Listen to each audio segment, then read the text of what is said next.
Hello बच्चों, नमस्कार। पिछले वाले ये लेक्चर में हम लोग चर्चा कर रहे थे डॉक्टर भीमराव के जीवन परिचय पर। आज हम इस लेक्चर में डॉक्टर भीमराव को ही आगे बढ़ाते हुए उनके द्वारा दिए गए आर्थिक विचारों के बारे में चर्चा करेंगे। जैसा कि हम लोग जानते हैं कि अम्बेडकर अर्थशास्त्र के एक अच्छे विद्यार्थी थे। उन्होंने अपनी एमए का शोध पत्र प्राचीन भारतीय वाणिज्य और एमएससी लंदन से ब्रिटिश भारत में साम्राज्य पूंजी का प्रादेशिक विकेंद्रीकरण तथा डीएससी का शोध पत्र रुपए की समस्या प्राप्त की। उनकी हिल्टन यंग आयोग के सम्मुख गवाही में करेंसी समस्या पर महत्वपूर्ण योगदान दिया। उन्होंने अपने विचार तत्कालीन समस्याओं जैसे भूमिहीन मजदूरों, छोटी जोतों, महार वतन, सामूहिक कृषि, भूमि कर, जमींदारी प्रथा के उन्मूलन आदि पर व्यक्त किए। 1917 से 1956 तक लगभग 4 दशकों तक सभी राजनीतिक एवं आर्थिक घटनाओं पर विचार व्यक्त किया, परंतु उनकी महत्वपूर्ण पुस्तकों the evolution of provincial finance in British India and the problem of the rupee में ही उनके आर्थिक विचार समाहित नहीं है। इसके अतिरिक्त स्वतंत्र श्रमिक पार्टी व अनुसूचित जाति परिसंघ के घोषणा पत्रों तथा उनके द्वारा भारतीय संविधान एवं बजट भाषणों में व्यक्त किए गए। कई बार अनेक अवसरों पर अम्बेडकर ने भूमि सुधार, खेती के प्रकार तथा औद्योगिकरण पर विचार व्यक्त किए। उनका लक्ष्य अछूत, भूमिहीन या छोटे किसानों को ऊपर उठाना था। वे महसूस करते थे कि अछूत भूमिहीन श्रमिकों की समस्याओं के समाधान भारतीय कृषि समस्या या अधिक विस्तार में भारतीय आर्थिक समस्या के निदान पर निर्भर है। उनके द्वारा व्यक्त किए गए आर्थिक विचारों का अध्ययन हम कई रूपों में कर सकते हैं, जिनमें मुख्य है कृषि व्यवस्था। भारत में कृषि व्यवस्था की एक विलक्षण विशेषता है, यहाँ भूस्वामित्व संपन्नता का ही मामला नहीं है, बल्कि यह सामाजिक स्थिति का भी सूचक है। अम्बेडकर के अनुसार भारतीय अर्थव्यवस्था के पिछड़ेपन का मूलभूत कारण भूमि व्यवस्था में परिवर्तन में देरी।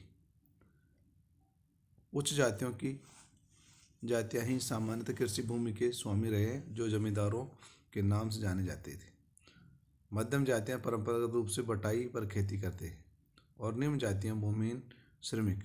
देश में कृषि व्यवस्था बड़े भू स्वामियों के हाथ में सामाजिक एवं आर्थिक लाभ प्राप्त करने का एक मजबूत उपकरण है।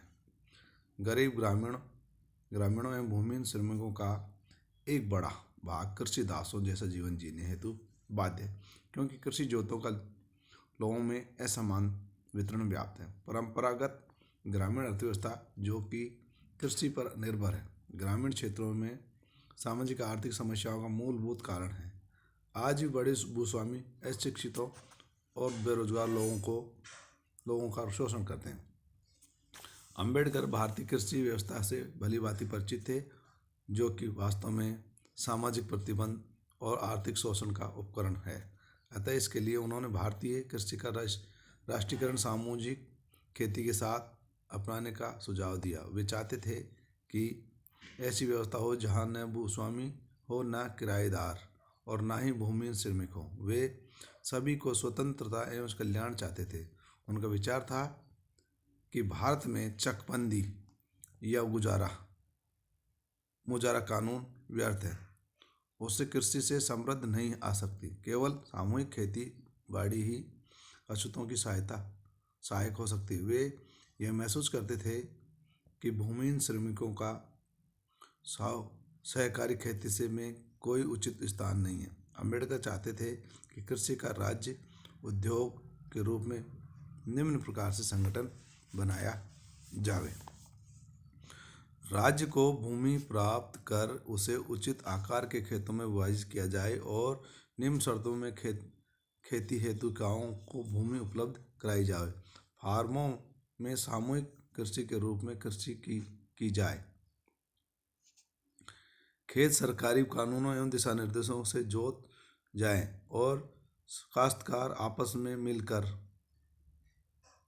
हिस्सा बांट लें। इससे पहले खेत पर जो हुए व्यय का भुगतान कर दिया जाए। भूमि ग्रामीणों को बिना जातिगत भेदभाव में बांट दी जाए, जिसमें कोई भूस्वामी नहीं होगा, कोई बटाईदार नहीं होगा और ना ही भूमिहीन श्रमिक होगा। राज्य को सामूहिक कार्यों फार्मों पर खेती करने के लिए पानी की पूर्ति, पशुपालन, बीज, खाद आदि हेतु वित्त उपलब्ध कराए जाएं।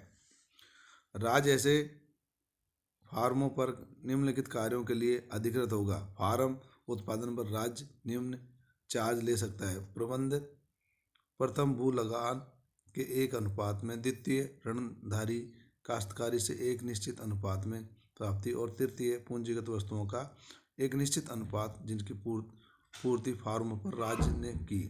जो किसान खेती करने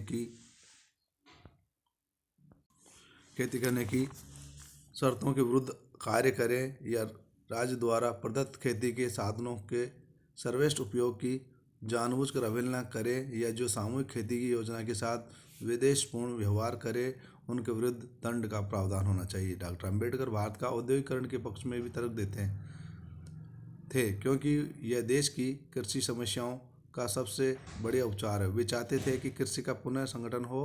उनके विचार में भारत में छोटी एवं अनार्थिक जोतों से भारतीय कृषि बड़ी मात्रा में पीड़ित है। वास्तव में उनके विचार में कृषि औद्योगिकरण के लिए उपयोगी क्षेत्र है और यह वास्तविक रूप में सत्य सिद्ध भी हुआ, क्योंकि भारत में पंचवर्षीय योजनाओं के योजना निर्माताओं ने अपनाया है। अम्बेडकर के अनुसार अमेरिका जैसे देशों में भी कृषि से ही विकास कर औद्योगिकरण का मार्ग अपनाया गया। अम्बेडकर की सन 1918 में प्रकाशित पुस्तक small holdings in India and their remedies में यह मत व्यक्त किया गया कि जब तक छोटी और बिखरी हुई जोतने योग्य भूमि का विस्तार एवं चकबंदी नहीं होगी भूमि, तब तक भारत के कृषि सुधार में प्रगति नहीं होगी।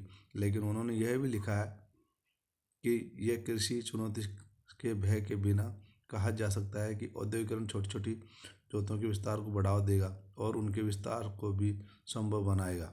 हालांकि यह हो सकता है कि उससे चकबंदी ना आ पाए। यह एक विवादहीन तथ्य है कि जब तक भूमि पर अधिशुल्क लगा रहेगा तब तक चकबंदी आसान नहीं हो पाएगी।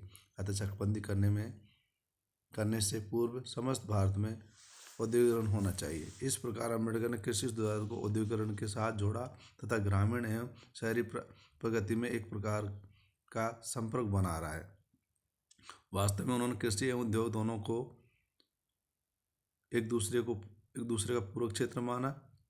यही कारण है कि जो बात अम्बेडकर ने 1918 में कही उसे ही हमारे विशेषज्ञों ने 1950 में के पश्चात स्वीकार कर यह महसूस किया कि भारत की आर्थिक प्रगति के लिए न केवल कृषि सुधार बल्कि साथ ही समूचे भारत में औद्योगिकरण की भी व्यवस्था है। अम्बेडकर ने 1928 में बम्बई विधान परिषद में प्रस्तुत बिल में यह भी मांग की थी कि जो भूमि बटाईदारों के पास है वे उन्हें पूरे मालिये पर दी जाए और उनसे बेगार लेनी बंद की जाए। उनका विचार था कि बटाईदारों को उजरत मेहनताना देने का काम इस प्रकार लापरवाही और निर्दयता के साथ भारतीय किसानों को न सौंपा जाए, क्योंकि यह एक निर्दयी प्रथा है। उन्होंने बटाई प्रथा को यह कहकर भी आलोचना की कि बटाई के बाद हार जैसे भूमिहीन काश्तकारों को इतनी कम आय प्राप्त होती है जिससे वे अपना पेट भी नहीं पाल रहे। अम्बेडकर ने किसानों के हित संबंधी विचार उनके नेतृत्व में 15 जनवरी 1938 में मुख्यमंत्री को दिए गए ज्ञापन में दी, जिनमें मुख्य मांग निम्न प्रकार थी। खेत में काम करने वाले मजदूरों को न्यूनतम वेतन निश्चित किया जाए। चूँकि किसान का लगान माफ़ कर दिया गया इसलिए ठेके की राशि भी माफ़ की जाए। खेती प्रणाली या ईमानदारी सिस्टम मुआवजे के बिना समाप्त किया जाए। चूँकि रजवाड़ाशाही आर्थिक रूप से हानिकारक है, अतः शीघ्रता से इसे समाप्त कर देना चाहिए। छोटे किसानों को सिंचाई आदि की वसूली में रकम की भी छूट दी जाए। कृषि श्रम के बारे में बात की, भूमि का स्वामित्व के बारे में बात की, कृषि कर एवं संपत्ति के बारे में बात की। उन्होंने कहा कि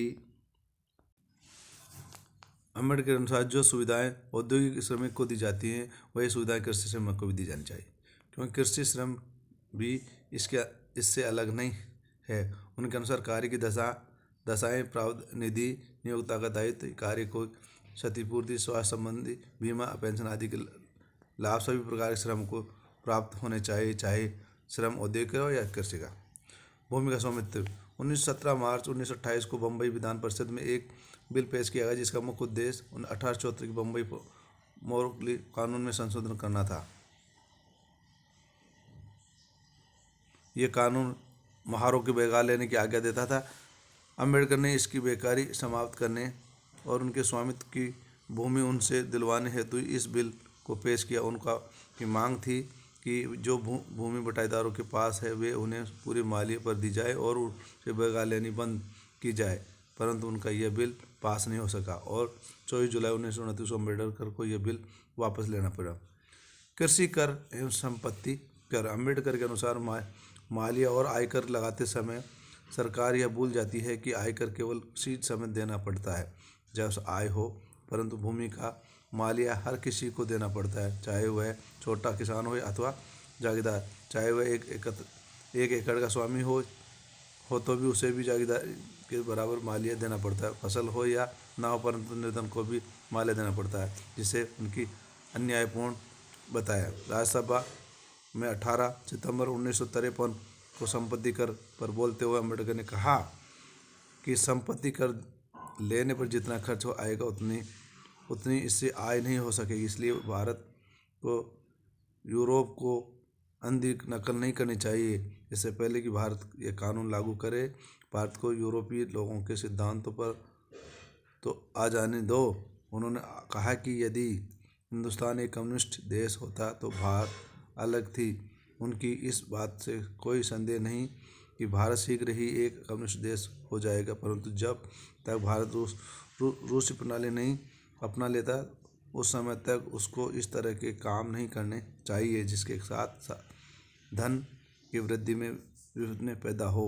उन्होंने कहा कि यह संपत्ति कर बिल के विरोध नहीं है, परंतु यह अवश्य चाहते हैं कि धनिकों जिनसे भारत में लोग घृणा करते हैं तथा धन के बीच अंतर देखना चाहिए, इसलिए वह पूंजीपति की वकालत नहीं कर रहे।